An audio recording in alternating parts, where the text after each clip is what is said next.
This is the Early Intervention Services page. Now that we know what resources, concerns, and priorities you have and made a plan, it is time to choose services that fit.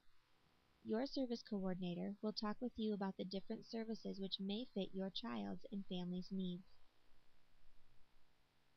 The frequency of how often visitors come will depend on your child's and family's needs and what you would like.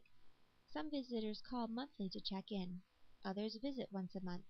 Some visitors may come every other week or even once a week. Most often, visitors come for an hour. Sometimes schedules and road conditions means visitors will arrive a little late or have to leave a little early, but we try to be with you for an hour. Some providers will be available on a consultation-only basis. This may be due to their position or your child's need. Service coordination is also considered consultation.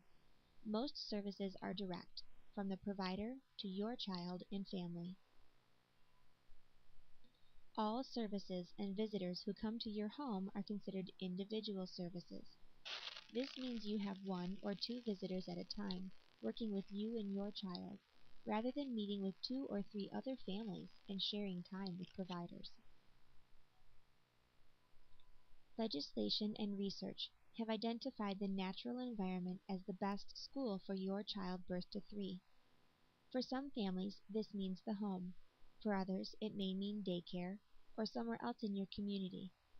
In order to best help your family and child, we do our best to work with your schedule so we can meet with you and your child in your home or another place of your choice. This plan exists for 6 months before a new plan is written. This plan can be rewritten before then, but the length of the plan is typically 6 months.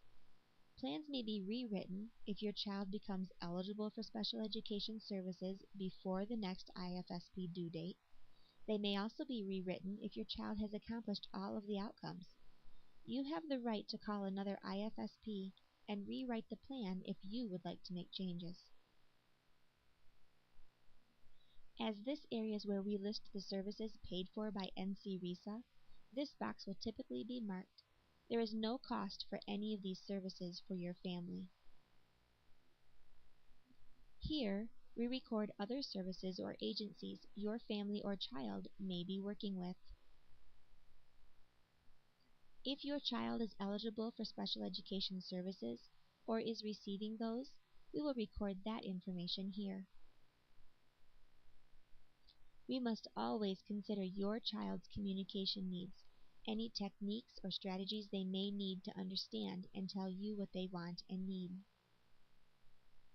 Assistive technology includes any item your child may need to learn, play, or move around their world. We consider any positive behavior supports your child may need to be successful at home, daycare, or in the community.